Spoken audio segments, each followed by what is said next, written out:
What is up, everybody? Welcome into another episode of the Sick Podcast, Steelers Crazy. I'm Mike Nicastro. That's Jordan York. We're matching today. We didn't even send memos out to wear the same thing, but it's sick, obviously, right here across my chest. How can we not rep this awesome shirt? And we have an awesome show planned for you guys today. Melissa Kim is joining us. She's an absolutely great host, analyst. She does it all down there in Baltimore. So we're going to preview Ravens-Steelers week, which in Pittsburgh, those two words, Ravens week, hold about as much weight as any two words in the city, right, Jordan? Yeah, I mean, it's AFC North football at its finest. I know that in the past we attended some Steelers-Ravens games together, and some of the best games. I just remember the Polamalu Ed Reed games. It was just battles. It doesn't matter. Throw the records out. This is AFC North football defined as Steelers-Ravens. One of the greatest rivalries in football. I don't debate with whoever. Yeah, I'm going to go an extra level. One of the best rivalries in sports. And so we're going to break it all down for you today in just a minute or two here. We're excited. Sammy, go ahead and roll it. Turn up your volume. Because you're about to listen to The Sick Podcast. Steelers Crazy. Harris Smith shields. Flacco, Polamalu takes it home. Super Bowl 43. Pittsburgh might be bound for that thanks to number 43. The sickest Pittsburgh Steelers podcast. Sports entertainment like no other. It's gonna be sick. You could find her on Twitter at Melissa Y. Kim. I mentioned she does it all down there in Baltimore, Maryland. Sports anchor, WBAL TV 11, studio host and analyst for the Baltimore Ravens as well. I'm assuming she's a big fan of crab cakes and not so much the Pittsburgh Steelers. Melissa Kim, thanks for joining us. Of course. Thanks for having me. I feel left out. I don't have a black shirt on over here. I missed the memo. I'm sorry. We got to send you one. They don't say Steelers anywhere, so you could represent Okay, so I could rep Baltimore. It. Totally. Yeah, for sure. We're so excited to have you on. It's a big week, obviously. And I just remembered as we were rolling that intro, Jordan, that it has that Flacco audio from that Super Bowl AFC Championship interception. So hopefully you that didn't deter you from jumping off PTSD over here. We're okay. Okay. Fair enough. So we talked about the rivalry from our perspective a little bit. Obviously, such a huge week. Tell me the vibe in Baltimore right now. Oh, it has been actually surprisingly pretty loose in the locker room all week. I've been there all weekend. Normally when it's Steelers week, you feel a little air, right? Like you feel a little like tension in the air a little bit, but the guy's been pretty loose, which I've been surprised about. But there's one thing that this 2020 draft class, especially, you think about Patrick Queen and Malik Harrison, those guys on the defense. Ed Reed, I believe, was the one that said back in the day that you're not actually a Raven until you beat the Steelers or until you make a play against the Steelers. And so that draft class in particular, Patrick Queen at the helm of them, he said, I am not yet fully a Ravens player, even though I've been here for 2-3 seasons, because I have not yet beat the Steelers in my time here because they haven't won a game against them in 2 years. So that is certainly a big motivating factor for this team right now. Also, the way last year's regular season ended for this Ravens squad, that is a big motivating factor for those that don't remember. The Ravens could have gone to the playoffs, had a chance, but in Big Ben's last stand at M&T Bank Stadium, the Steelers won in overtime. So that is certainly on the minds of a lot of players this week. Yeah, good point. It was a natural transition for me. Is Patrick Queen going to play? Talk about that injury report a little bit. I know he got dinged up last week. And then we'll get into the elephant in the room, which is Lamar Jackson. Okay, that sounds good. Well, Patrick Queen, okay, for those that did not see the game against the Broncos, he took Justin Madubuike, 300-pound defensive lineman, his knee to his thigh. And when he went down, it was shock and silence over the whole stadium. All the players came over when he was carted off. John Harbaugh told us a little on Monday that Patrick Queen didn't want the injury card to come out. He's like, oh God, please don't bring the card out. Please don't make a big deal out of this. But he did end up, it looked pretty painful. I don't know what it's like to take a 300-pound man's knee to the thigh. I imagine it's not great. But, I was so shocked to see him at practice on Wednesday, just jogging out there like nothing had happened. And so I've talked to him pretty much every day this week. And I was like, hey, are you okay? Like, what's happening with your knee? And he was like, listen, I wouldn't be out there practicing right now. And I wouldn't be out there fresh off of injury if it wasn't Steelers week. So I think he is absolutely 100% going to play. Mark my words. All right. A guy that likely isn't going to play. His quarterback, Lamar Jackson, dinged up last week, and he's really battled a lot of injuries throughout the season. 1 to 3 week potential timeline there, we've heard, but I think it's a safe assumption he's not going to be out there this Sunday. Tyler Huntley, though, is a gamer. I mean, we saw him last year, almost beat us in week 17, played really well. I remember the game he played against the Packers last year when he was forced into duty, and he was freaking awesome. He won last game, obviously, in the final minutes. How do you guys feel kind of in Baltimore about whenever he has to take over for Lamar, your comfortability level in him operating this offense and winning football games? Sure. I mean, Lamar Jackson listed as doubtful in today's official injury report, so we're pretty sure he's going. It's going to be Tyler Huntley on Sunday. And listen, the benefit of having a backup quarterback like Tyler Huntley is that when you watch them, I've watched them side by side, drop back pass so many times. They're pretty much identical, and that's one of the reasons why this team has kept Tyler Huntley, because it's like having kind of like Lamar 2.0 almost. I will say, obviously, there's been a couple of issues. He does throw some interceptions that are, not great, obviously. And he's not as mobile as Lamar just yet. And, obviously a lack of experience. But the fact that he was able to come into the game for Lamar in the second quarter last week and win the game for the team, essentially, that is huge. And for offensive coordinator Greg Roman, he's talked so many times about how that is the benefit of having somebody like Tyler. He is so similar to Lamar, and he played in 7 games last year, started for them, had a win against the Bears. So that's obviously a confidence builder. His experience last year, I think, is going to play a huge part for him in this game. So I think that certainly a benefit for the Ravens at the moment. Yeah, so let's bring up some not good news in Ravens land. The past 2 times that the Steelers played you, they were losses for the Ravens. Just talk about what went wrong in those games. Now? Was it 4? 4. Yep, last 4. Sorry, I was even being nice. No, that's okay. Listen, we're all about straight facts here. It's okay. Yeah, so just talk about like what's been going on. I mean, obviously, with injuries, like I was talking to you off air before you hopped on about, the Lamar Jackson. I think he's only played the Steelers 4 times in his career, which is pretty wild to think about. So just kind of touch on that. Yeah, especially, I mean, obviously divisional rival, huge game. It's always been in this, at least up until maybe the last year or so, it's always been Ravens Steelers in this division, right? And so I think anytime you put a rivalry, it doesn't matter what the records are. It doesn't matter who, won the last game. It's going to be ground and pound. It's going to be a battle. And that's what we're expecting. I mean, I'm expecting kind of a defensive battle in this one on Sunday.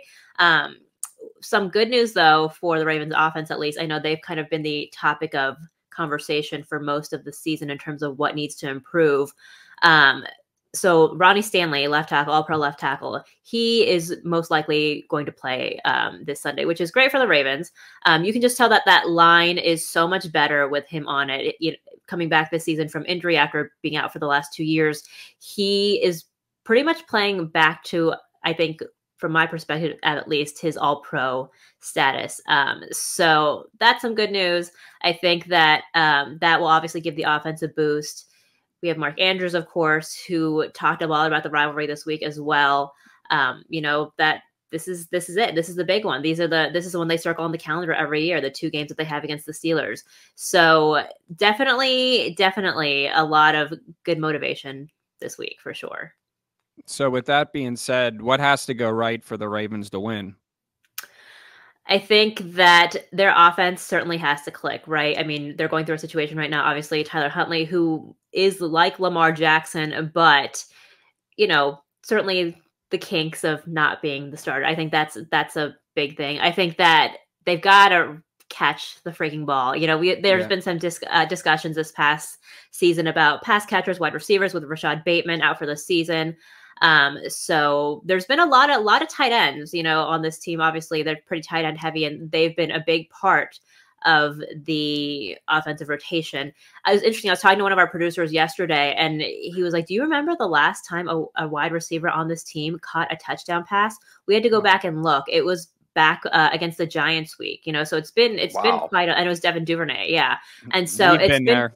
Yeah. And so it's been quite a long time since we've seen some wide receivers make plays for this team. But yeah, and the run game as well.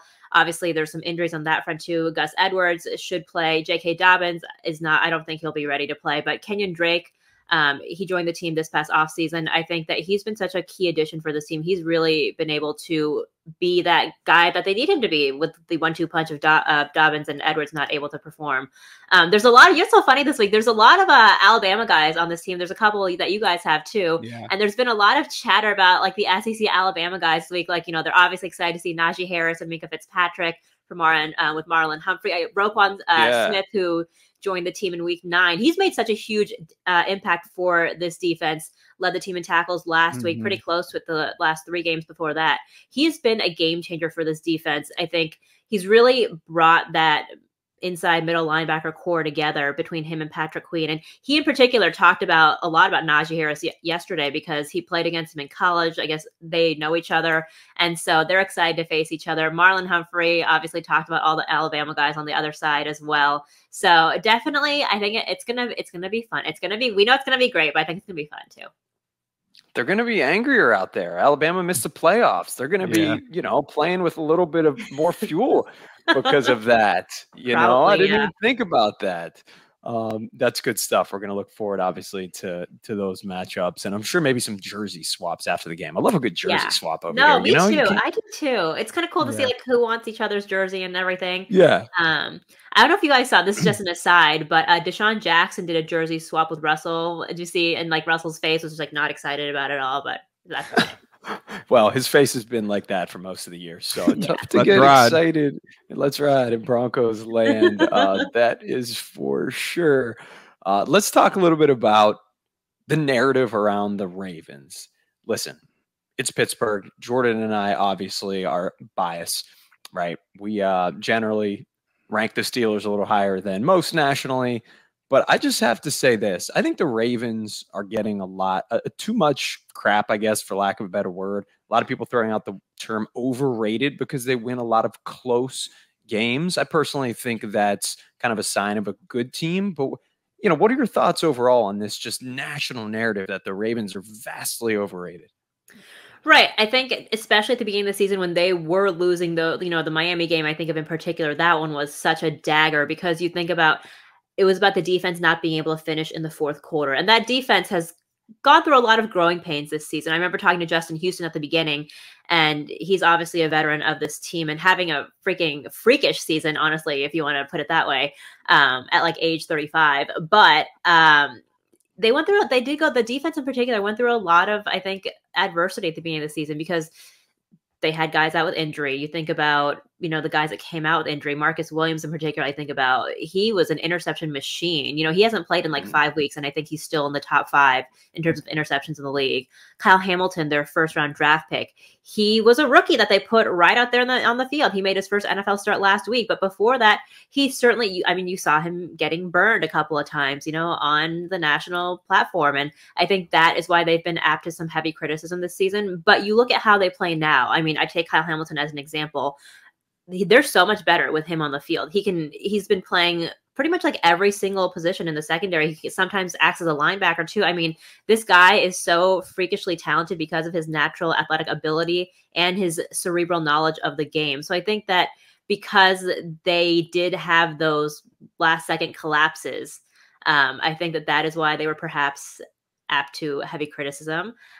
Some of it, I think perhaps is deserved because you have to, if you want to be a good team in this league, you have to be able to finish out those games. You can't let somebody score with like 30 seconds left and then have that be it.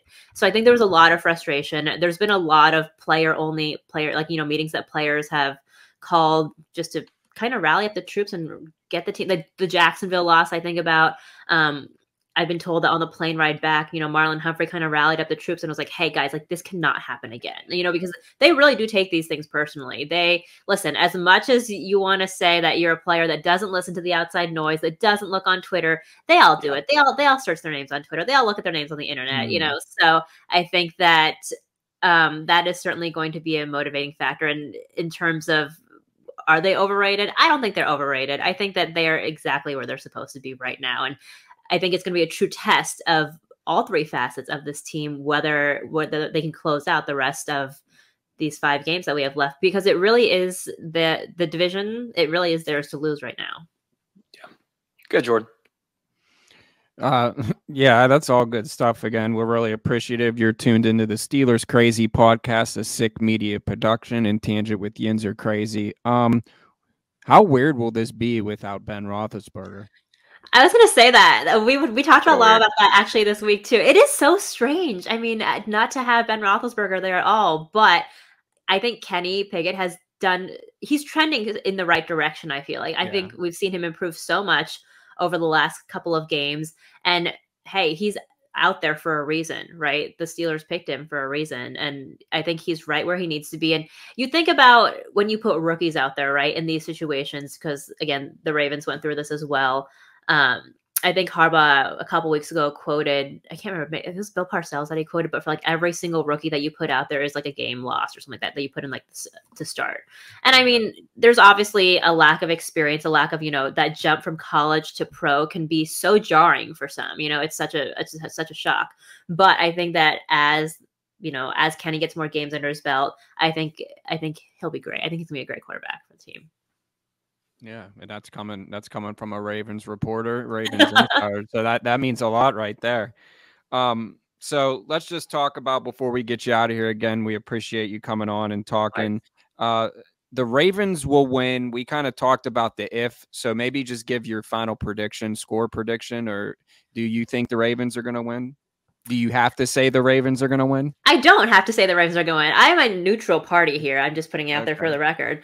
Look, this is a rivalry game. I think it's going to be a defensive slugfest. I don't think either team really has, no offense to either one of our teams, I don't think either team really has a stark offense that has been rolling these past couple weeks that can make it a high-scoring game. I'm honestly expecting something like we saw in Baltimore last week, the Denver Broncos game, like 10-9, like something ridiculously low scoring like that. But I'm excited to watch the defensive battles, to be honest with you, because that's what this rivalry has been about. You think about, you brought up earlier, like Ed Reed and Troy Polamalu. Like those are the guys that I remember in this rivalry, like, Ray Lewis going up against Ben Roethlisberger. Like that is what I remember about this rivalry. So I'm expecting a defensive slugfest, a very, very low scoring game.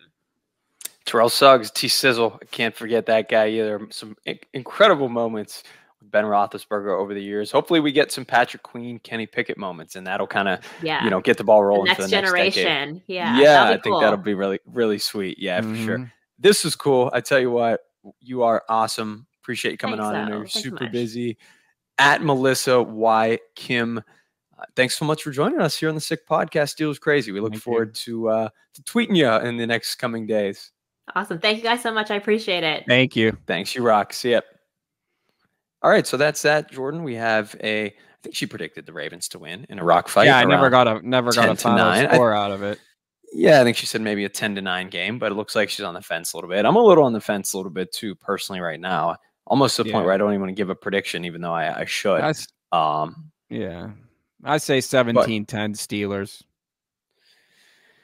Yeah, I'm leaning Steelers. Rhythm. The defense is getting somewhat healthy, so I know that there's a few game time decisions, so we'll see. You know how Mike Tomlin operates. Yeah.